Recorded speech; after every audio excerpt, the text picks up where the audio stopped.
The story begins with a group of explorers who are traveling in the middle of the South Atlantic Ocean on a ship. Among them is a weather officer named David, whose job is to study and report the weather conditions. The team is heading toward a remote island that exists in the middle of the ocean. The government has sent David to that island for a very specific reason. His duty is to observe the changing weather patterns of the island and collect weather data. David has to stay there for almost 1 full year so he can record the weather throughout different seasons. After collecting a full year of weather data, he will return back. Before the journey, David was given enough food supplies and all the important equipment he would need to survive on the island for an entire year. After traveling for many days across the ocean, the ship finally reaches the island. The team uses a small boat to land on the island. As soon as they arrive, they realize that the island is completely deserted. There is no sign of life anywhere. Not even a single bird can be seen in the sky. The place feels empty and silent. On the island, there is only a lighthouse and a small house where David will stay during his mission. Before David, another weather officer named Robert was living here. Robert had already spent a full year on this island collecting weather data all by himself. Now his duty time is finished and he is supposed to return with the ship. David will take his place and stay here for the next year to continue the weather observations. The team goes to check the small house where Robert had been living. But when they enter the house, everyone becomes surprised because there is no sign of Robert anywhere. Inside the rooms, they find Robert's belongings scattered all over the place as if something strange had happened there. Seeing this strange situation makes the captain and David confused. They start thinking that maybe Robert is at the lighthouse. Without wasting any time, the captain and David walk toward the lighthouse to check if someone is there. But when they reach the lighthouse, they see a very strange sight. The entire lighthouse is surrounded by sharp wooden spikes placed all around it as if someone intentionally blocked the place to stop anyone from getting inside. The scene looks very unusual and mysterious. After seeing this, the captain and David go to the main gate of the lighthouse and knock on the door many times. They wait for someone to respond from inside, but no voice comes from within. Everything remains completely silent. Finally, after getting no response, the captain and David push the gate with force and enter the lighthouse. Inside the lighthouse, they find a man whose name is Gruner. When the captain and David ask him about the previous weather officer, Robert, Gruner calmly tells them that Robert is dead. According to him, Robert went toward the sea one day, but he never came back. Hearing this shocks both David and the captain. After listening to this strange story, the captain turns to David and tells him that if he wants, he can still come back with them on the ship. But David refuses to return. He believes that if he successfully collects accurate weather data from this island and gives the government a proper report, then he could earn a large amount of money. After hearing his decision, the captain gives David a gun so he can protect himself. Before leaving, the captain also warns him and says that this place does not look safe to him, and David should take care of himself. After that, the captain and the rest of the team leave the island and sail away. They will return again after 1 year to pick David up. After the ship leaves, David begins to organize the small house where he will live. He cleans the place and makes it comfortable enough for living. Later that night, while looking through the drawers, he finds a diary that belonged to the previous weather officer Robert. Inside the diary, many things are written about the island. Some of the notes mention a mysterious creature that might live on the island, but the information is not completely clear because many parts of the writing are unfinished. David carefully reads every line in the diary. On several pages, there are strange sketches of unusual animals. David cannot understand why Robert drew those pictures. He thinks that maybe Robert was very lonely on the island and made those drawings just to pass the time. On one page of the diary, there is also a photo of Robert's wife attached to it. While reading the diary, David slowly becomes tired and eventually he falls asleep. The next morning, David begins his work and starts collecting weather data. But when he walks near the sea, his steps suddenly stop. Between the rocks, he notices something strange. Some stones are arranged in a very unusual way, and shells are placed between them, forming a strange pattern. David wonders who could have arranged them like that, and he thinks that maybe Gruner did it. After thinking about it for a moment, he ignores it and returns to his work again. While working, David looks toward the lighthouse through his binoculars and suddenly notices something strange. For a moment, it seems like there is another person standing there with Gruner, but in the very next second, that figure disappears. David tries to look again carefully, but then he thinks that maybe it was just his imagination.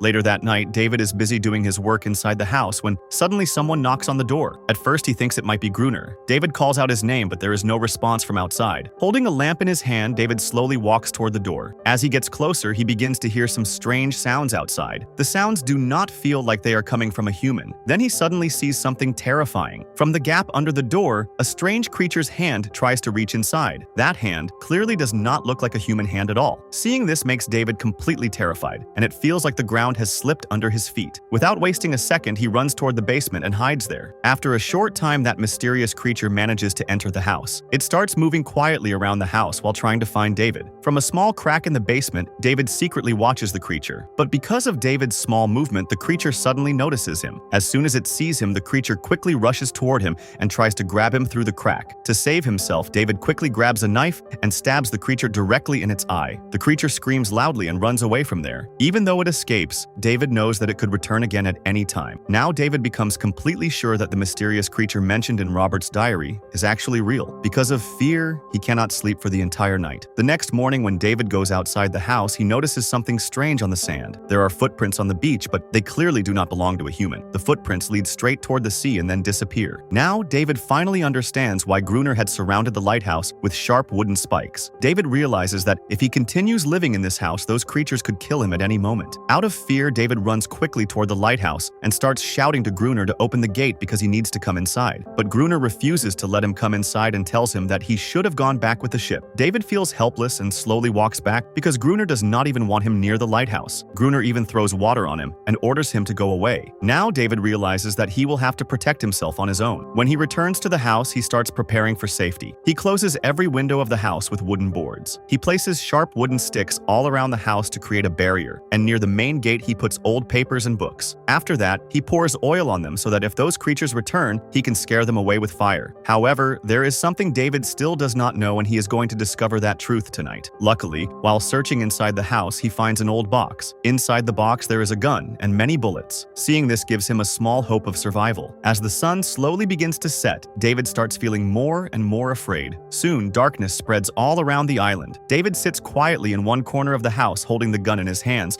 while his heart beats very fast. Suddenly, he hears a strange sound. When David secretly looks toward the sea through the window, it feels like the ground disappears beneath his feet. What he sees is terrifying. It is not just one creature. Many of the same strange creatures are coming out of the water and moving toward the house. Within moments, they gather outside and start trying to break the door of the house. David immediately starts firing the gun, and some of the creatures fall down and die. David thinks that after hearing the gunshots, the creatures will become scared and run away. But when they see their own companions dying, they become even more angry. At that moment, David quickly follows his plan and sets fire to the old papers and books placed outside the gate. As soon as the creatures see the fire, they become afraid and run back toward the sea. But now, the same fire begins to reach David's house. The wooden door catches fire, and the flames slowly start spreading because the entire house is made of wood. David quickly wraps himself in a blanket to protect his body from the fire and runs outside to save his life. After escaping, he hides behind a large rock near the lighthouse. While shooting the creatures earlier, David had also received a deep injury on his hand. At that moment, heavy rain suddenly begins to fall. Because of the rain, the fire slowly starts to die out. However, even after the rain continues throughout the night, David is unable to save his house. By morning, the entire house is almost completely burned and turned into ashes. Now David understands that if he wants to stay alive, he must find shelter inside the lighthouse. He picks up his rifle and hides between the rocks near the lighthouse while waiting for the right moment. He plans to wait until Gruner comes outside to collect water. After some time, Gruner finally steps out of the lighthouse to fill water, and David quietly begins to follow him from behind. But suddenly, a strange creature that was standing near Gruner attacks David. Somehow, David manages to control the creature. It turns out that the creature is actually protecting Gruner. Just when David is about to shoot it, Gruner quickly stops him and shouts at him to wait because the creature is his pet. David decides not to shoot and instead takes advantage of the situation. He makes a deal with Gruner. He tells him that if he wants this creature to stay alive, then he must allow David to live inside the lighthouse. Otherwise, he will kill it. Gruner finally agrees to this condition because David has a lot of food supplies and gunpowder with him. Before evening, both of them gather the remaining food and return to the lighthouse together. That night, both of them rest and fall asleep. The next morning, something strange happens. The creature is quietly licking David's injured hand. When David wakes up, he notices something surprising. Because of the creature licking his wound, his hand has completely healed. Seeing this shocks David. Now David becomes curious and wants to learn more about this creature from Gruner. He also wants to reveal this discovery to the world because what he has just seen feels nothing less than a miracle. David begins to think that if they reveal the secret of this creature to the world, then both he and Gruner could become very famous and earn a lot of money. But Gruner has no interest in money or fame. He does not want to leave this island at all. Gruner has no one left in the world anymore, so for him, this island is the perfect place to live. Here he feels like a king and believes he is the master of everything around him. Because of this, he has even written in several places on the island that Gruner is the king of this place. However, David still cannot understand how this strange creature became loyal to Gruner. Then Gruner explains the story. He says that once he saved the creature's life. Long ago, the creature was accidentally caught in his fishing net. At that time, it was still very small. After that day, the creature stayed with Gruner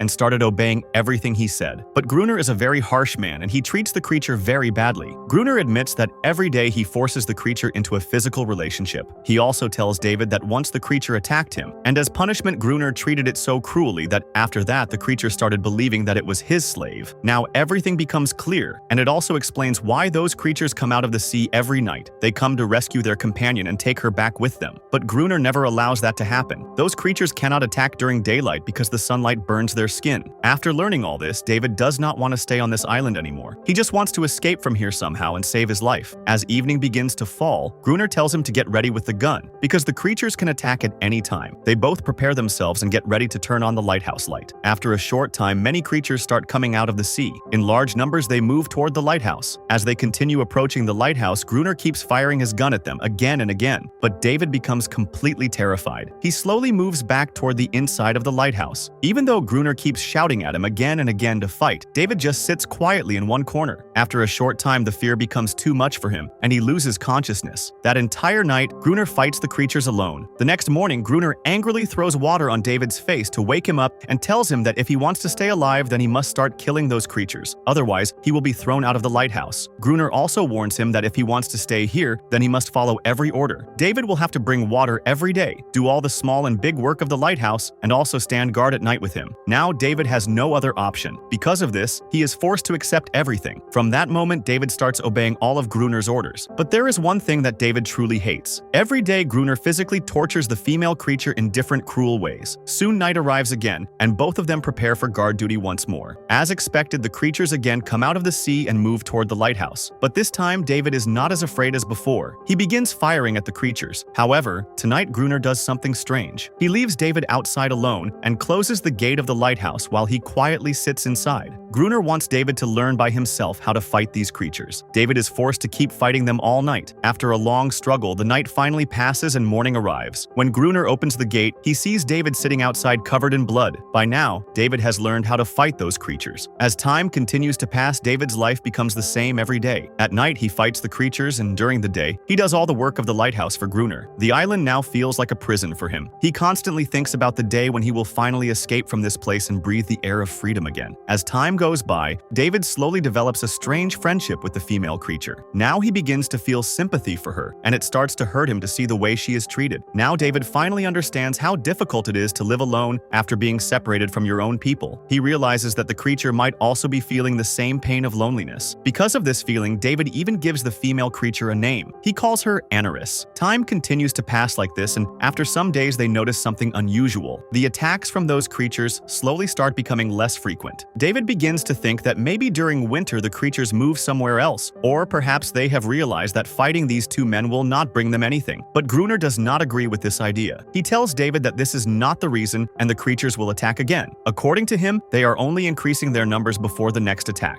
A few more days pass in the same way. One night after finishing dinner, Gruner and David decide to play a game of chess to pass the time. But during this moment, Gruner makes a serious mistake. Both of them become so focused on the game that they completely forget to turn on the lighthouse light. Taking advantage of the darkness, the creatures suddenly launch an attack. When David sees the large number of creatures, he realizes that even two people together cannot fight them for very long. This time, they also have no proper plan and their gun bullets are almost finished. Somehow, while trying to survive, they manage to reach the top of the lighthouse. But during this struggle, Gruner receives a deep injury on his leg. This time, the creatures are too powerful for them. Both of them start believing that this might be their final night. Luckily, morning finally arrives. As the sun slowly begins to rise, the creatures leave the lighthouse and return back to the sea. After the strong sunlight spreads across the island, Anarus tries to heal Gruner's wound. But by now, David clearly understands that they cannot win this fight against these creatures forever. Their bullets are almost finished, and they also do not have enough food supplies to survive for a long time. Fortunately, the next day, while David is walking outside the lighthouse, he suddenly notices a ship far away in the sea. Immediately, he runs inside, grabs the flare gun, and rushes outside again to send a signal to the ship. But Gruner stops him because he does not want David to leave the island. At that very moment, Anarus Anaris suddenly attacks Gruner because she wants to protect David from him. Gruner does not want anyone to leave this island. For him, this island is his own world where he lives like a king. He also does not want David to go away. After living alone for such a long time, he finally has someone he can talk to. He also knows that if David returns on that ship, he will tell everyone about Anaris and the creatures living on this island. Because of this, Gruner decides that David cannot leave this place. Slowly, the ship disappears into the distance right in front of David's eyes as it sails away across the sea. Now, David cannot do anything about it. A few more days pass in the same way. Gruner continues to treat both David and Anaris badly. However, he treats Anaris even more cruelly and often beats her, which David absolutely hates to see. One day, David makes a small toy boat from a fishbone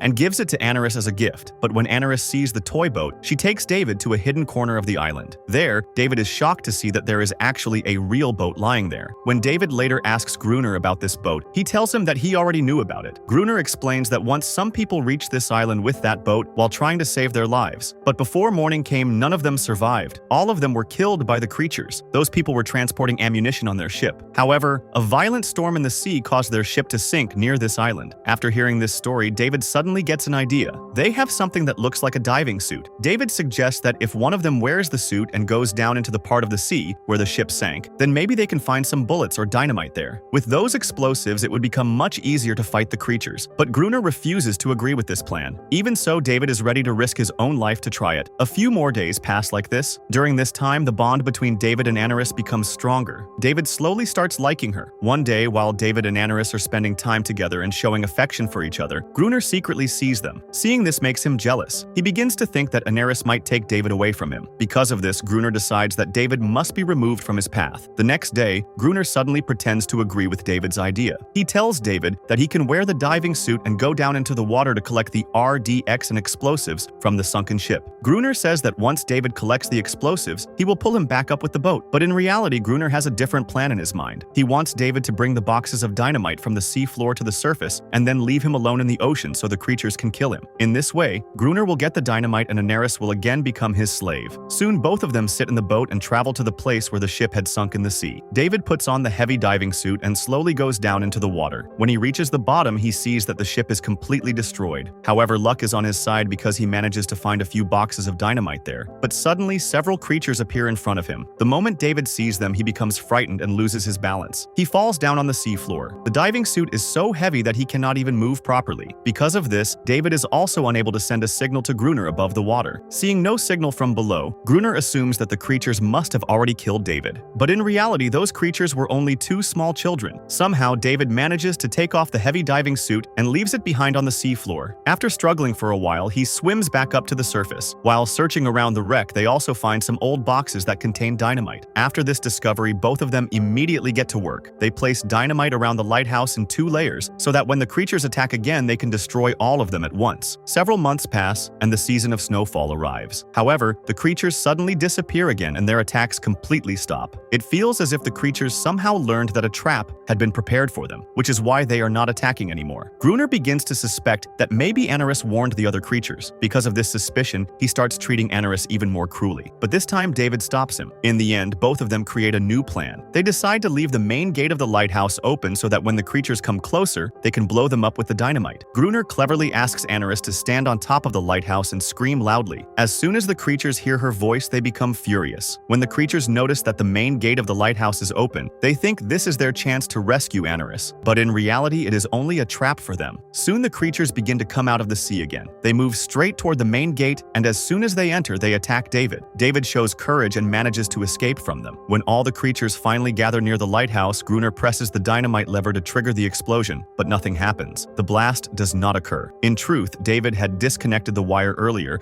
and Gruner forgot to reconnect it. David quickly runs upstairs and starts reconnecting the dynamite wires, while the creatures below begin trying to climb up the lighthouse. Now Gruner is the only one trying to stop the creatures by himself. As soon as David finishes reconnecting the wire, he triggers the first layer of dynamite. A powerful explosion happens, and many creatures are destroyed in the blast. However, there are still many creatures left who are ready to continue attacking the lighthouse. Because of this, Gruner quickly detonates the second layer of dynamite as well. The explosion is so powerful that both David and Gruner lose consciousness. The next morning, when they finally wake up, they notice that Anaris is not there anymore. All around them, the ground is covered with the dead bodies of creatures that were killed in the blast. Gruner walks around finishing off the ones who are still alive but badly injured. While watching this, David suddenly notices notices something hanging from the neck of one of the creatures. It is a necklace. When David sees the creature struggling in pain, he begins to feel sympathy and suddenly realizes his mistake. The creatures that they believed were monsters all this time are actually similar to humans. The only difference is that they cannot speak. But for Gruner, none of this matters at all. After that day, the creatures never attack again. However, every day strange crying sounds can be heard coming from the seashore. David still does not fully understand the damage they have caused. How many families were destroyed and how many children lost their loved ones because of one misunderstanding? The next day, David sees some small children of those creatures in the sea. They are the ones who have lost their families. Feeling guilty, David creates a small circle with stones and places the little toy boat in the center so that if Anaris sees it, she might return. David waits there for many hours, but Anaris never comes back. The next morning, when David wakes up, he notices that Gruner is still sleeping. Near Gruner, there are some old belongings, and among them there is an old photograph. The moment David looks at that photograph, he becomes shocked. The woman in the picture is the same woman whose photo he saw on the very first day inside Robert's diary. That woman is actually Gruner's wife, and in the photograph, Gruner himself is standing beside her. In reality, the weather officer Robert, who came to the island a year earlier, had not died. He had simply changed his identity. This means that Gruner is actually the same weather officer Robert. He only changed his name because he never wanted to leave this island again. After discovering this truth, David also loses the hope that he will ever be able to leave the island. The next evening, when David goes to the seashore, he notices that the small toy boat he placed inside the stone circle is no longer there. But in that same place, he sees a small child of those creatures holding the toy boat in its hands. David then throws a burning piece of wood into the center of the stone circle to show that he does not want to fight and that he means no harm. He wants them to understand that he only wishes to be their friend. After a short time, Anaris slowly comes out from the sea waves, and behind her, many other creatures also come out of the water. But this time, none of them attack David because they also want peace. Their only wish is to find a safe place where their children can live. However, at that moment, Gruner suddenly arrives there, holding a gun in his hands. Gruner believes that if peace happens, then how will he feel like the ruler of everything? David tries to explain to him that the creatures do not want to fight anymore and they only want peace. But Gruner refuses to listen. He angrily shouts at Anaris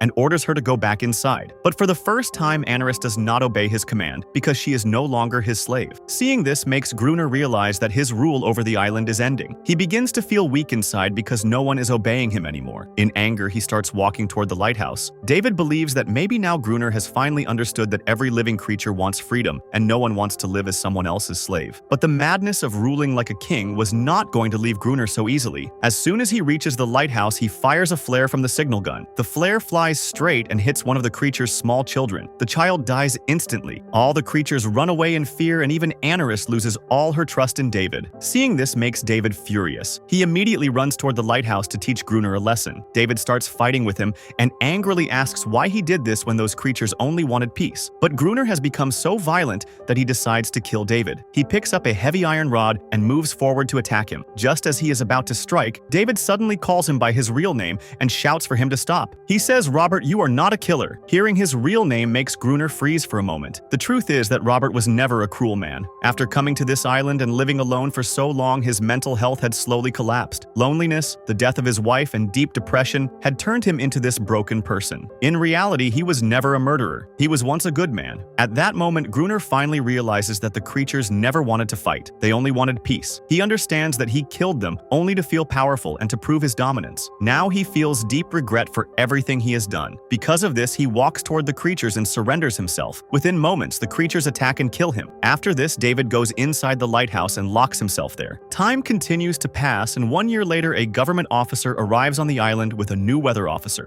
The new officer has come to take over the duty of monitoring the weather on the island. When the captain asks David about the previous officer, David tells the same story that Gruner once told him. He says that the man went toward the sea and never came back. Because of this, the new weather officer believes that David himself is Gruner. David does not correct this misunderstanding. He quietly walks to the balcony and stands there in silence because now he also does not want to leave the island, just like Gruner once did. At the same time, Anaris is now living happily with her family. They are finally free and no longer afraid of a man like Gruner. Now they can live freely both on the island and in the sea. And with this, the story finally comes to an end. If you liked the video, please like it and subscribe to the channel to see more such interesting videos. Thanks for watching.